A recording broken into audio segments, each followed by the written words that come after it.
Friends, ഇന്ന് ഞാൻ upload ചെയ്യാൻ വേണ്ടി പോകുന്നത് ഫിനാൻഷ്യൽ മാനേജ്മെന്റ് പാർട്ട് 5 ആണ്. വളരെ റിപ്പീറ്റഡ് ആയിട്ട് ചോദിക്കുന്ന ഒരു ചോദ്യമാണ് ഇന്ന് നമ്മൾ ഫോക്കസ് ചെയ്യാൻ വേണ്ടി പോകുന്നത്. Legal framework behind the payment of dividend as per the latest companies act 2013. Companies act 2013 പ്രകാരം ഡിവിഡൻഡ് കൊടുക്കുന്ന സമയത്ത് എന്തൊക്കെ നിയമപരമായിട്ടുള്ള കാര്യങ്ങൾ നമ്മൾ ശ്രദ്ധിക്കേണ്ടതുണ്ട്, അതാണ് ചോദ്യം. Legal formalities or legal framework behind the payment of dividend as per the latest companies act 2013. വളരെ റിപ്പീറ്റഡ് ആയിട്ട് ചോദിക്കുന്ന ഒരു ചോദ്യമാണ്. ഏറ്റവും റീസെന്റ് ആയിട്ടുള്ള കമ്പനീസ് ആക്ട് ആയിട്ടുള്ള 2013 പ്രകാരം എന്തൊക്കെ നിയമപരമായിട്ടുള്ള കാര്യങ്ങൾ ഡിവിഡൻഡ് പേ ചെയ്യുന്ന സമയത്ത് നമ്മൾ ശ്രദ്ധിക്കേണ്ടതുണ്ട്. നിങ്ങൾക്ക് പഠിക്കാനുള്ള എളുപ്പത്തിന് വേണ്ടിയിട്ട് വളരെ സിമ്പിൾ പോയിന്റ്സ് ആക്കിയിട്ട് ഞാൻ ഇതിനെ ലഘൂകരിച്ചിട്ടുണ്ട്. നിങ്ങൾക്ക് എക്സാം ഷീറ്റിൽ കൂടുതൽ മാർക്ക് സ്കോർ ചെയ്യുന്ന രീതിയിലാണ് ഓരോ പോയിന്റ് ഡെവലപ്പ് ചെയ്തിട്ടുള്ളത്. ഓക്കെ, ഒരു ചോദ്യം ഞാൻ ഇവിടെ കൊടുത്തിട്ടുണ്ട്. എക്സ്പെക്ടഡ് എസ്എ ക്വസ്റ്റ്യൻ ആണ്. What are the legal formalities behind the payment of dividend? Dividend pay ചെയ്യുന്ന സമയത്ത് എന്തൊക്കെ നിയമപരമായിട്ടുള്ള കാര്യങ്ങൾ നമ്മൾ ശ്രദ്ധിക്കണം? As per the latest Companies Act, list out and explain any 10 points. Legal framework behind the payment of dividend as per the Companies Act 2013. ഇവിടെ നിങ്ങൾ ശ്രദ്ധിക്കേണ്ട ഒരു കാര്യം, മിനിമം ഒരു 10 പോയിന്റെങ്കിലും നിങ്ങൾ എക്സാം ഷീറ്റിൽ ഉൾപ്പെടുത്താൻ വേണ്ടി ശ്രമിക്കണം. എസ് എ ക്വസ്റ്റൻ ആണെങ്കിൽ മിനിമം ഒരു 10 പോയിന്റെങ്കിലും നിങ്ങൾ ഉൾപ്പെടുത്തുക. ഷോർട്ട് എസ് എ ക്വസ്റ്റൻ ആണെങ്കിൽ ഒരു 6 പോയിന്റെങ്കിലും ഉൾപ്പെടുത്താൻ വേണ്ടി ശ്രമിക്കുക. ഓക്കെ, എസ് എ ക്വസ്റ്റൻ ആണെങ്കിൽ 10 പോയിന്റ്സ് ഉൾപ്പെടുത്താൻ വേണ്ടി ശ്രമിക്കുക. ഷോർട്ട് എസ് എ ക്വസ്റ്റൻ ആണെങ്കിൽ ഒരു 6 പോയിന്റ്സ് ഉൾപ്പെടുത്താൻ വേണ്ടി ശ്രമിക്കുക. പ്രധാനമായിട്ടും എന്തൊക്കെ നിയമപരമായിട്ടുള്ള കാര്യങ്ങളാണ് ഡിവിഡൻഡ് പേ ചെയ്യുന്ന സമയത്ത് ശ്രദ്ധിക്കേണ്ടത്? റീസെന്റ് കമ്പനീസ് ആക്ട് പ്രകാരം ഞാൻ ഇതിലൊരു 10 കൂടുതൽ പോയിന്റ് പറയുന്നുണ്ട്. വിത്ത് ക്ലിയർ കട്ട് എക്സ്പ്ലനേഷൻ ഞാൻ തരും. അപ്പോൾ നിങ്ങൾ മിനിമം ഒരു 10 പോയിന്റ്സ് എങ്കിലും ഓർത്തെടുക്കുക. Legal framework behind the payment of dividend as per the companies act 2013. എന്തൊക്കെ നിയമപരമായിട്ടുള്ള കാര്യങ്ങളാണ് ശ്രദ്ധിക്കേണ്ടത് നമുക്ക് നോക്കാം. Dividend should be distributed as per the rules of the section 205 of the Companies Act 2013. ഇവിടെ ശ്രദ്ധിക്കേണ്ട ഒരു കാര്യം, നിങ്ങൾ ഒരു ഇൻട്രൊഡക്ഷൻ ആയിട്ട് കൊടുക്കേണ്ടത് സെക്ഷൻ 205 പ്രകാരമാണ് ഡിവിഡൻഡ് ഡിസ്ട്രിബ്യൂട്ട് ചെയ്യേണ്ടത്.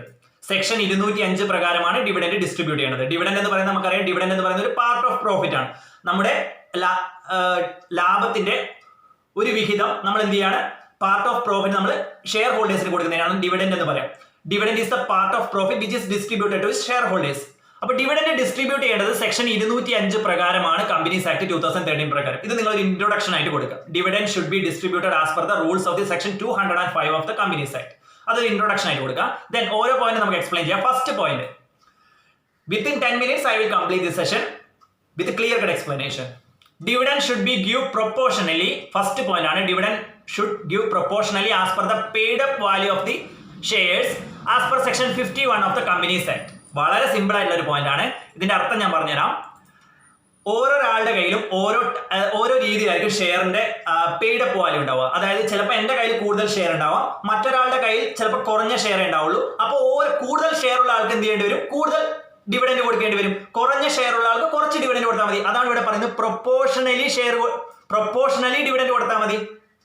അവരുടെ കയ്യിലുള്ള പെയ്ഡ് അപ്പ് വാല്യൂ, അവരുടെ കയ്യിലുള്ള എത്രത്തോളം ഷെയർ ഉണ്ടോ അതനുസരിച്ചാണ്, പ്രൊപ്പോർഷൻ ആയിട്ടാണ് നമ്മൾ ഡിവിഡൻഡ് കൊടുക്കുന്നത്. ഏത് സെക്ഷൻ പ്രകാരം? സെക്ഷൻ 51 പ്രകാരം. ഫസ്റ്റ് പോയിന്റ് ഇത്ര മാത്രമേ ഉള്ളൂ. സെക്ഷൻ 51 പ്രകാരം, കമ്പനീസ് ആക്ടിലെ സെക്ഷൻ 51 പ്രകാരം ഡിവിഡൻഡ് ഷുഡ് ഗിവ് പ്രൊപ്പോർഷണലി എന്നതിനർത്ഥം എന്റെ കയ്യിൽ എത്ര ഷെയർ ഉണ്ടോ അതനുസരിച്ചായിരിക്കും എനിക്ക് ഡിവിഡൻഡ് കിട്ടുക.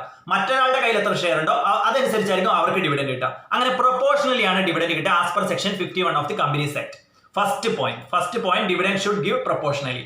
Then second point, final dividend declared as per section 102 subsection 2. 102 subsection 2. Section 102 subsection 2 പ്രകാരമാണ് ഫൈനൽ ഡിവിഡൻഡ് ഡിക്ലെയർ ചെയ്യുക. ജനറൽ മീറ്റിംഗിലാണ് അത് ഡിക്ലെയർ ചെയ്യുക. ഫൈനൽ ഡിവിഡൻഡ് മീൻസ് നമ്മുടെ എൻഡിൽ നമ്മൾ ഡിവിഡൻഡ് കൊടുക്കുകയാണ്. ഓരോ വർഷത്തിന് എൻഡ് ആകുമ്പോൾ നമ്മൾ എന്ത് ചെയ്യും, ഡിവിഡൻഡ് കൊടുക്കുക. അതിനാണ് ഫൈനൽ ഡിവിഡൻഡ് എന്ന് പറയാം. അത് സെക്ഷൻ 102 subsection 2 പ്രകാരമാണ്. ഈ സെക്ഷൻ നിങ്ങൾക്ക് ഓർമ്മയുണ്ടെങ്കിൽ ഉൾപ്പെടുത്തുക. സെക്ഷൻ ഓർമ്മിക്കാൻ മാക്സിമം ശ്രമിക്കുക. കാരണം 1, 2, 3 സെക്ഷൻ നിങ്ങൾ ഇതിൽ ഉൾപ്പെടുത്തുകയാണെങ്കിൽ നിങ്ങൾക്ക് കൂടുതൽ മാർക്ക് സ്കോർ ചെയ്യാൻ വേണ്ടി പറ്റും. മേ ബി ഒരു 10 പോയിന്റും അതിൽ ഞാൻ പറയുന്ന കുറച്ച് സെക്ഷൻസ് ഉൾപ്പെടുത്തുകയാണെങ്കിൽ നിങ്ങൾക്ക് മുഴുവൻ സ്കോർ ചെയ്യാൻ വേണ്ടി പറ്റും. സെക്ഷൻ 102 subsection 2 പ്രകാരം ആനുവൽ ജനറൽ മീറ്റിംഗിലാണ് ഫൈനൽ ഡിവിഡൻഡ് ഡിക്ലെയർ ചെയ്യേണ്ടത്. അത്ര മാത്രം ഓർത്താൽ മതി. ഇനി അടുത്ത പോയിന്റ് നോക്കാം.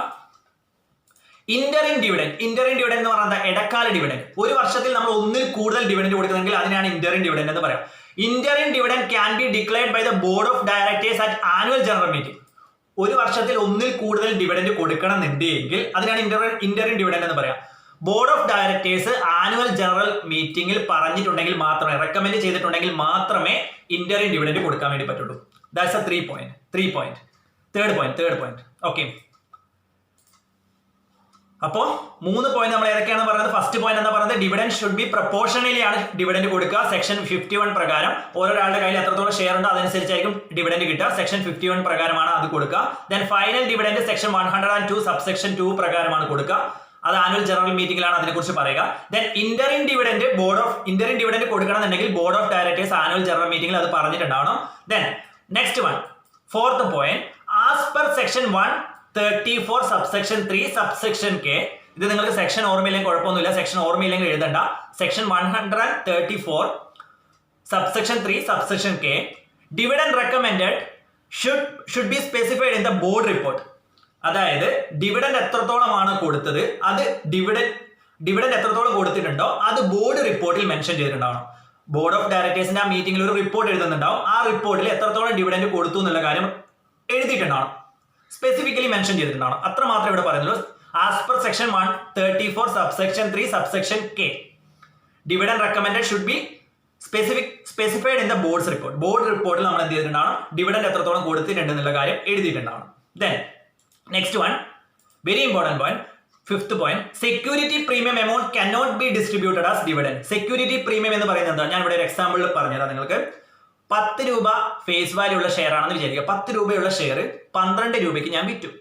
ഇവിടെ 2 രൂപ ലാഭത്തിനാണല്ലോ ഞാൻ വിറ്റത്. 10 രൂപ വിലയുള്ള ഷെയർ 2 രൂപയ്ക്ക് ഞാൻ വിറ്റു. 10 രൂപ വിലയുള്ള ഷെയർ 12 രൂപയ്ക്ക് ഞാൻ വിറ്റു. അപ്പോൾ 2 രൂപ ലാഭത്തിനാണ് ഞാൻ ഇവിടെ വിറ്റത്. 10 രൂപ വിലയുള്ള ഷെയർ 12 രൂപയ്ക്ക് വിറ്റപ്പോൾ 2 രൂപ ലാഭത്തിനാണല്ലോ വിറ്റത്. 2 രൂപ പ്രീമിയത്തിനാണ് ഞാൻ വിറ്റത്. 2 രൂപ പ്രീമിയത്തിനാണ് വിറ്റത്. അപ്പോൾ ഈ ഇങ്ങനെ കിട്ടുന്ന ലാഭം നമ്മൾ ഡിവിഡൻഡ്, അതായത് ഞാൻ 10 രൂപ വിലയുള്ള ഷെയർ 12 രൂപയ്ക്ക് വിറ്റപ്പോൾ എനിക്കൊരു ലാഭം കിട്ടിയിട്ടുണ്ടാവുമല്ലോ. ഈ ലാഭം ഞാൻ ഡിവിഡൻഡ് ഡിസ്ട്രിബ്യൂട്ട് ചെയ്യാൻ വേണ്ടി ഉപയോഗിക്കാൻ വേണ്ടി പാടില്ല. സെക്യൂരിറ്റി പ്രീമിയം ഡിവിഡൻഡ് ഡിസ്ട്രിബ്യൂട്ട് ചെയ്യാൻ വേണ്ടി ഉപയോഗിക്കാൻ വേണ്ടി പാടില്ല. Latest companies act amendment, security premium amount dividend distribute ചെയ്യാൻ വേണ്ടിയിട്ട് ഉപയോഗിക്കാൻ വേണ്ടി പാടില്ല. അതായത് ഷെയറിന്റെ ഫേസ് വാല്യൂവിനേക്കാൾ മുകളിൽ നമ്മൾ വിൽക്കുന്ന ആ ലാഭം നമ്മൾ എന്ത് ചെയ്യാൻ വേണ്ടി പാടില്ല? ഡിവിഡൻഡ് ഡിസ്ട്രിബ്യൂട്ട് ചെയ്യാൻ വേണ്ടിയിട്ട് ഉപയോഗിക്കാൻ വേണ്ടി പാടില്ല. Dividend must paid after depreciation. 6th point, dividend must paid after depreciation. Depreciation pay ചെയ്തതിനു ശേഷം മാത്രം ഡിവിഡൻഡ് പേ ചെയ്യുക. Then in case of inadequacy of the current profit, നമുക്ക് ഈ വർഷം നമുക്കറിയാലോ ഡിവിഡൻഡ് എന്ന് പറയുന്നത് 7th പോയിന്റ് ആണ്. ഡിവിഡൻഡ് എന്ന് പറയുന്നത് നമുക്കറിയാം പ്രോഫിറ്റിന്റെ ഒരു ഭാഗമാണ്. പ്രോഫിറ്റ് ഇല്ല എന്ന് വിചാരിക്കുക, പ്രോഫിറ്റ് കൊടുക്കാൻ വേണ്ടിയിട്ടില്ല, ലാഭമില്ല, നമുക്ക് ഈ വർഷം നഷ്ടമാണുള്ളത്. അങ്ങനെയുള്ള സാഹചര്യത്തിൽ അക്യുമുലേറ്റഡ് പ്രോഫിറ്റ് ഉണ്ടാവും. അതായത് മുൻ വർഷങ്ങളിലെ പ്രോഫിറ്റ് നമ്മൾ കൂട്ടി വെച്ചിട്ടുണ്ടാവും. അങ്ങനെയുള്ള ഈ വർഷം, അതായത് 2021 എനിക്ക് ലാഭം കൊടുക്കാൻ വേണ്ടിയിട്ട് എന്റെ കയ്യിൽ പ്രോഫിറ്റ് ഇല്ല. 2021 ഇല്ല. 2021 എനിക്ക് കൊടുക്കാൻ ലാഭമില്ല, എന്റെ ഓർഗനൈസേഷനിൽ ലാഭമില്ല. അപ്പൊ ഞാൻ എന്ത് ചെയ്യാണ്? ഇതിന് മുമ്പുള്ള വർഷങ്ങളിൽ ഞാൻ പ്രോഫിറ്റ് കൂട്ടി വെച്ചിട്ടുണ്ടാവും. 2020, 2019, 2018 വർഷങ്ങളിലൊക്കെ ഞാൻ പ്രോഫിറ്റ് കൂട്ടി വെച്ചിട്ടുണ്ടാവും. ആ പ്രോഫിറ്റ് എടുത്തിട്ട് എന്ത് ചെയ്യും? ഞാൻ ഡിവിഡൻഡ് കൊടുക്കും. അത്ര മാത്രമേ ഉള്ളൂ. കറന്റ് പ്രോഫിറ്റ് ഇല്ല എങ്കിൽ ഞാൻ എന്ത് ചെയ്യും? അക്യുമുലേറ്റഡ് പ്രോഫിറ്റ്, നേരത്തെ കൂട്ടിവെച്ച പ്രോഫിറ്റിൽ നിന്ന് എന്ത് ചെയ്യും? ഞാൻ ഡിവിഡൻഡ് കൊടുക്കും. Then dividend has been paid within 30 days after declaration. Dividend 30 ദിവസം, ഇന്നാണ് ഡിവിഡൻഡ് ഡിക്ലെയർ ചെയ്യുന്നതെങ്കിൽ ഇന്ന് മുതൽ 30 ദിവസത്തിനുള്ളിൽ എന്ത് ചെയ്തിട്ടുണ്ടായിരിക്കണം? ആ ഡിവിഡൻഡ് കൊടുത്തിട്ടുണ്ടാവണം. 30 ദിവസത്തിനുള്ളിൽ കൊടുത്തിട്ടുണ്ടാവണം. ഇന്ന് ഡിക്ലെയർ ചെയ്തിട്ടുണ്ടെങ്കിൽ അടുത്ത 30 ദിവസത്തിനുള്ളിൽ എന്ത് ചെയ്തിട്ടുണ്ടാവണം? ആ ഡിവിഡൻഡ് കൊടുത്തിട്ടുണ്ടാവണം. ഇന്ന് നമ്മൾ പറയും ഡിവിഡൻഡ് ഇത്ര കൊടുക്കണം, ഡിവിഡൻഡ് 5000 രൂപ ഡിവിഡൻഡ് കൊടുക്കണം. 30 ദിവസത്തിനുള്ളിൽ എന്ത് ചെയ്തിരിക്കണം? ആ 5000 രൂപ ഡിവിഡൻഡ് ആയിട്ട് കൊടുത്തിട്ടുണ്ടാവണം. That's all about it. Then 9th point, if the company delays in unpaid or unclaimed dividend, dividend കൊടുക്കാൻ എന്തെങ്കിലും കാരണവശാൽ വൈകുകയാണ് എങ്കിൽ അവിടെ ഒരു ഇൻട്രസ്റ്റ് ഉണ്ട് 12%. നമ്മളിപ്പോൾ ലോൺ എടുത്തിട്ടുണ്ടെങ്കിൽ വൈകിട്ടുണ്ടെങ്കിൽ നമ്മൾ കൂടുതൽ പലിശ കൊടുക്കേണ്ടി വരില്ലേ? അതുപോലെ തന്നെയാണ് ഇവിടെ ഡിവിഡൻഡ് എന്തെങ്കിലും കാരണവശാൽ ഡിലേ ആയിട്ടുണ്ടെങ്കിൽ 12% ഇൻട്രസ്റ്റ് അവിടെ കൊടുക്കേണ്ടിയിരിക്കുന്നു. Then the amount dividend after its declaration should be moved to separate bank account after its declaration. That means after its declaration ഇവിടെ വന്നിട്ടുണ്ട്. ആഫ്റ്റർ ഇറ്റ്സ് ഡിക്ലറേഷൻ ഒറ്റ പോയിന്റ് മതി. After its declaration it should be moved to separate bank account. I will give an example. Dividend പറഞ്ഞതിന് ശേഷം, അതായത് dividend ഞാൻ പറയാണ് 5000 രൂപ ഞാൻ ഡിവിഡൻഡ് ആയിട്ട് കൊടുക്കുകയാണെന്ന് പറയാം. അതിനുശേഷം ഞാൻ ഈ ഡിവിഡൻഡ് എന്ത് ചെയ്യണം? ഒരു സെപ്പറേറ്റ് ബാങ്ക് അക്കൗണ്ടിലേക്ക് മൂവ് ചെയ്യണം. അത്ര ഡിവിഡൻഡ് അത് അവർക്ക് കൊടുക്കേണ്ട ഡിവിഡൻഡ് ആണ്. അതുകൊണ്ട് ഞാൻ വേറൊരു ബാങ്ക് അക്കൗണ്ടിലേക്ക് എന്ത് ചെയ്യണം? അവർക്ക് കൊടുക്കേണ്ട ഡിവിഡൻഡ് എന്ത് ചെയ്യണം? ഞാൻ മൂവ് ചെയ്യണം. ദാറ്റ് ഈസ് ഡിവിഡൻഡ് ഡിക്ലെയർ ചെയ്താൽ ഉടൻ ആ ഡിവിഡൻഡ് എമൗണ്ട് വേറൊരു ബാങ്ക് അക്കൗണ്ടിലേക്ക് എന്ത് ചെയ്യണം, മൂവ് ചെയ്യണം. Then dividend is in accordance with the articles of association. Articles of association നിങ്ങൾ കേട്ടിട്ടുണ്ടാവും. വളരെ സിമ്പിൾ ആയിട്ട് ഒരു ടേം ആണ്, നമ്മൾ +2 മുതൽ കേൾക്കുന്നതാണ്. ഒരു കമ്പനിയുടെ ഉള്ളിലുള്ള കാര്യങ്ങളൊക്കെ മെൻഷൻ ചെയ്യുന്നതിനാണ് ആർട്ടിക്കിൾസ് ഓഫ് അസോസിയേഷൻ എന്ന് പറയാം.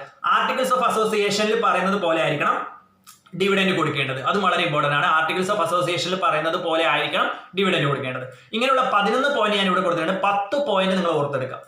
10 points legal framework behind the payment of dividend. ഒരു 10 പോയിന്റ്സ് നിങ്ങൾ ഓർത്തെടുക്കാം. അതിലൊരു ഇൻട്രൊഡക്ഷൻ പോയിന്റ് ആയിട്ട് സെക്ഷൻ 205 പ്രകാരമാണ് ഡിവിഡൻഡ് ഡിസ്ട്രിബ്യൂട്ട് ചെയ്യേണ്ടത്. അതൊരു ഇൻട്രൊഡക്ഷൻ ആയിട്ട് കൊടുക്കുക. എന്നിട്ട് ഒരു 10 പോയിന്റ് നിങ്ങൾ എന്ത് ചെയ്യുക, ഓർത്തെടുക്കാം. 11 പോയിന്റ് ഞാൻ ഇവിടെ കൊടുത്തിട്ടുണ്ട്. 10 പോയിന്റ് ഓർത്തെടുത്താൽ മതി. ഒരു എസ്സേ ക്വസ്റ്റൻ ആണെങ്കിൽ ഒരു 10 പോയിന്റ് നിങ്ങൾ എഴുതാൻ വേണ്ടി ശ്രമിക്കുക. ഒരു ഷോർട്ട് എസ്സേ ക്വസ്റ്റൻ ആണെങ്കിൽ ഒരു 6 പോയിന്റുകൾ നിങ്ങൾ എഴുതാൻ വേണ്ടി ശ്രമിക്കുക. ഇത്ര മാത്രമേ ഉള്ളൂ ഇതില്. ഇത് പല സ്റ്റുഡൻസ് സ്കിപ്പ് ചെയ്യുന്ന ഒരു ഏരിയ ആണ്. ഇത് വളരെ ഈസി ആയിട്ട് പഠിക്കാൻ വേണ്ടി പറ്റുന്ന ഒരു ഏരിയ ആണ്. വളരെ സിമ്പിൾ ലാംഗ്വേജിലൂടെ നമുക്ക് പഠിക്കാവുന്നതേ ഉള്ളൂ. അപ്പൊ എല്ലാവർക്കും മനസ്സിലാക്കണമെന്ന് പ്രതീക്ഷിക്കുന്നു. നമ്മൾ ഇന്ന് ഡിസ്കസ് ചെയ്തത് legal formalities or legal framework behind the payment of dividend as per the latest companies act 2013. 10 point നിങ്ങൾ പ്രധാനമായിട്ടും ഓർത്തെടുക്കുക. അപ്പോൾ thank you friends. Part 5 financial management part 5 ആണ് നമ്മൾ ഡിസ്കസ് ചെയ്തത്. അടുത്ത പാർട്ടിൽ നമുക്ക് വീണ്ടും കാണാം. അടുത്ത പാർട്ട് ഉടൻ തന്നെ അപ്ലോഡ് ചെയ്യാൻ വേണ്ടി ശ്രമിക്കാം. Thank you for watching.